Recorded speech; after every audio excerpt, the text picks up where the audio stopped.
नमस्कार। आज के ऑनलाइन वीडियो में आप सभी का स्वागत। मैं डॉक्टर अकिन अग्रवाल। आज अपनी क्लास है एमकॉम फाइनल है बीएसटी पेपर 7 मैनेजमेंट ऑडिट। इसके बारे में हम चर्चा करेंगे। पहले अपन इसके डेफिनेशन और इसके जो पहलू वगैरह उस पर चर्चा कर चुके पहले। अब अपन इसके बारे में और आगे चर्चा करेंगे क्या क्या अपने पास। आज अपन इसके बारे में टेक्निक के बारे में चर्चा करेंगे कि प्रबंधक अंकेक्षण की तकनीक कौन कौन सी है, उसके बारे में चर्चा करेंगे विस्तार से। कि इसमें ये कह सकते हैं कि किस प्रकार से टेक्निक के अकॉर्डिंग एक प्रबंधक अंकेक्षण कर सकता है और किस प्रकार से वो अपनी रूपरेखा तैयार करता है, ताकि आने वाले भविष्य में या आने वाले टाइम में किस प्रकार से वो कंपनियों का ऑडिट या संस्था का ऑडिट या किस प्रकार से उसको सही प्रकार से रूपरेखा के अकॉर्डिंग उसको कर सकता है। इसमें अपन को इसने पहला पॉइंट अपन को ये दिया है कि नैतिक जाँच। ये देखना कि चेक करना है कि टोटली चेक करना है कि अपन को कि वाउचर वगैरह जो रखे हैं उनका वेरिफिकेशन चल रहा है वो सही प्रकार से है नहीं है, या वैधानिक अंकेक्षण द्वारा सही रूपरेखा के अकॉर्डिंग किया गया है नहीं है, ये देखना अपन को। दूसरा इसमें ये देखना है कि अनुपात विश्लेषण, रेशियो एनालिसिस।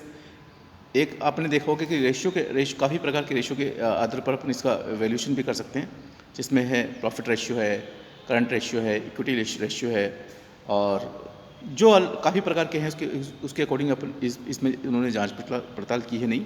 ये एक विशेष प्रकार का है कि प्रॉफिट रेशियो के आधार पर, ये सेल्स रेशियो के आधार पर, ये स्टॉक रेशियो के आधार पर उन्होंने इसको क्लासिफिकेशन कर रखा है नहीं।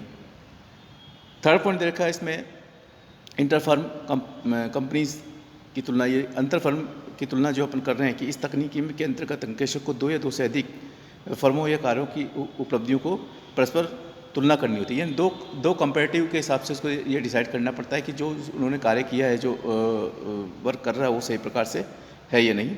लागत, कॉस्ट किस प्रकार से निकालनी है, कॉस्ट का जो भी आकलन करना है वो किस प्रकार से विश्लेषण करना है इसको, और कॉस्ट का इसमें प्रोडक्शन के आधार पर किस प्रकार से वेरीफाई करना है।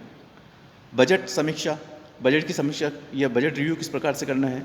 इसके अंतर्गत प्रबंधक अंकेक्षक को स्पष्ट बजट की जो प्लानिंग है उसको किस प्रकार से करना है, किस प्रकार से बजट खर्च करना है, किस प्रकार से उसको बजट को यूटिलाइज करना है, और किस प्रकार से वास्तविक निष्पत्ति के अंतर उसको निष्पादित करना है कि बजट का सही उपयोग हो रहा है नहीं, या कंपनी उसको सही यूज़ कर रहा है नहीं, इसको सही प्रकार से करना है।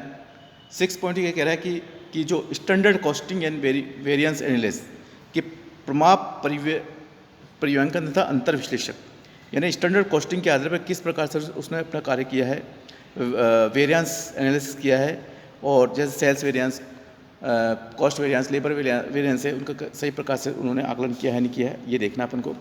ऑपरेटिंग रिसर्च, इसकी सहायता से ये देखना है कि ऑपरेटिंग रिसर्च को उन्होंने सही प्रकार से पैमाने पर यूज़ करा नहीं करा है।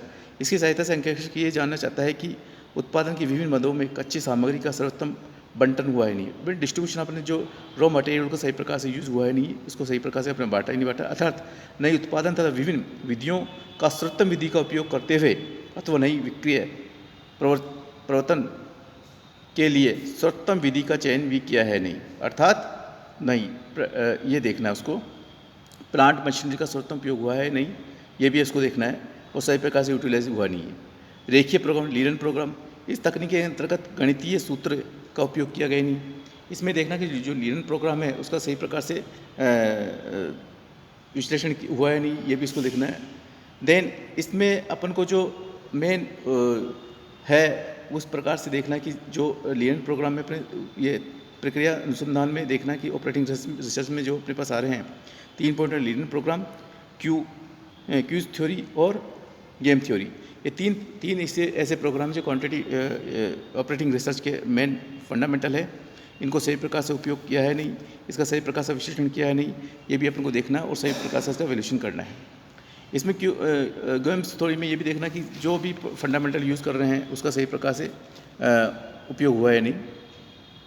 ट्रेंड एनालिसिस, इसमें कहते हैं प्रवृत्ति विश्लेषण में कि प्रवृत्ति विश्लेषण के अंतर्गत किसी भी मद में 3 से 7 वर्षों के परिवर्तन का विश्लेषण किया गया है। आवश्यकता अनुसार ये 7 से अधिक वर्ष की अवधि के भी अध्ययन में सम्मिलित किया जा सकता है, ये अपन को विश्लेषण करना है।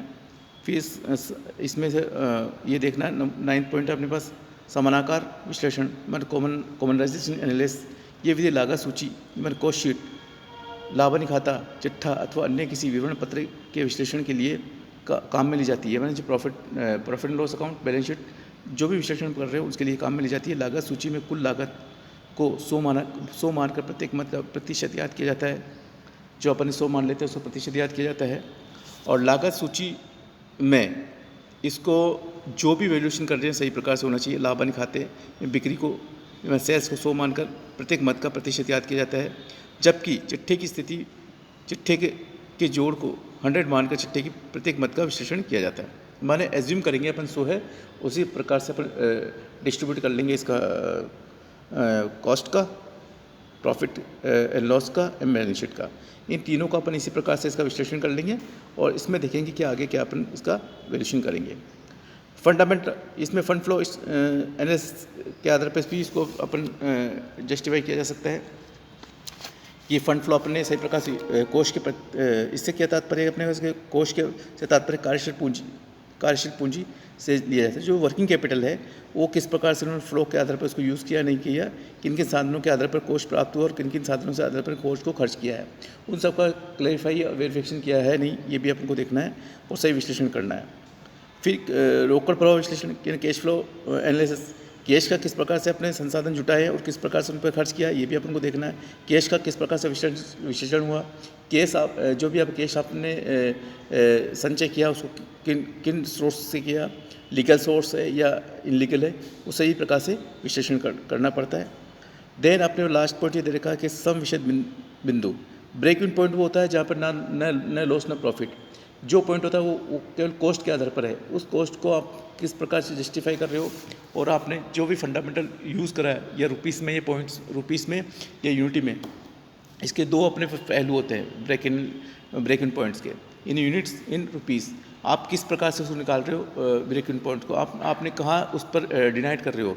कॉस्ट से नीचे तो नहीं हो जो लॉस की स्थिति में, अगर कॉस्ट से ऊपर है तो प्रॉफिट की स्थिति में, और बीच में है तो आप ब्रेक इवन पॉइंट की स्थिति में। तो ये देखना है अपन को कि ब्रेक इवन पॉइंट आपका प्रोडक्शन में संस्था में किस हिसाब से चल रहा है, और अगर ब्रेक इवन पॉइंट से नीचे है तो लॉस की स्थिति में, अगर ब्रेक इवन पॉइंट के ऊपर है तो प्रॉफिट की स्थिति में। तो देखना संस्था आपकी नीचे तो नहीं है और फिर भी आप उसको सही प्रकार से वैल्यूएशन नहीं कर रहे हो, तो आपको इस प्रकार से वैल्यूएशन करना है कि जो भी आप देख रहे हो ऑडिट की दृष्टि से पूरी प्लानिंग करनी है कि आप किस प्रकार से उसका ब्रेक इवन पॉइंट का एनालाइज कर रहे हो। तो आज के अपने इस टेक्निक में ये देखा है, इसमें मेन फंडामेंटल चीज़ है तो अपने पास इसमें जो ऑपरेटिंग रिसर्च है उसके 3 पहलू है। एक तो लीनियर प्रोग्राम है, क्यूइंग थ्योरी और गेम थ्योरी। इन तीनों का अपन को सही प्रकार से विश्लेषण करना है और ये देखना है कि जो भी कमियाँ हैं उनका विश्लेषण करना है, दूर करनी है, और ऑडिटर ने मैनेजमेंट के अकॉर्डिंग किस प्रकार से उन कमी को दूर कर सकता है और किस प्रकार से उन कमी को पकड़ सकता है, ये विश्लेषण करना है।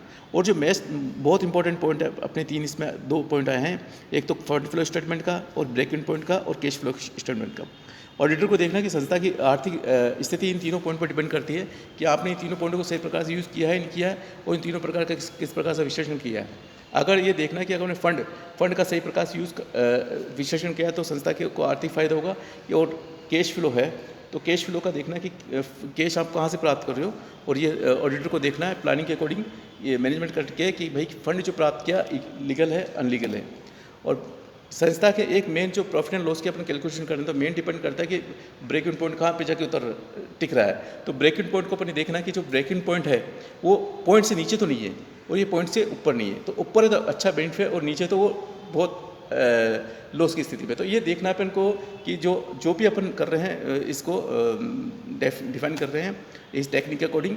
तो अगर एक ऑडिटर मैनेजमेंट के अकॉर्डिंग तभी खड़ा हो सकता है जो सारी प्लानिंग को देख सकता है और सही प्रकार से डिसीजन ले सकता है। अगर जो भी कमियां हैं एक उसको वॉच रखता है कि मैंने किस प्रकार से कार्य करा, नहीं जो उसने कार्य करा उसको किस प्रकार से वो एनालाइज कर रहा है, यानी उसको किस प्रकार से कोई कमी है तो उसको तुरंत प्रभाव से पकड़े और उसको सुधार करिए, उसको कंपनी को बताए कि आपने ये कमी है, उसको शीघ्र प्रकार से उसका सॉल्यूशन कर सके।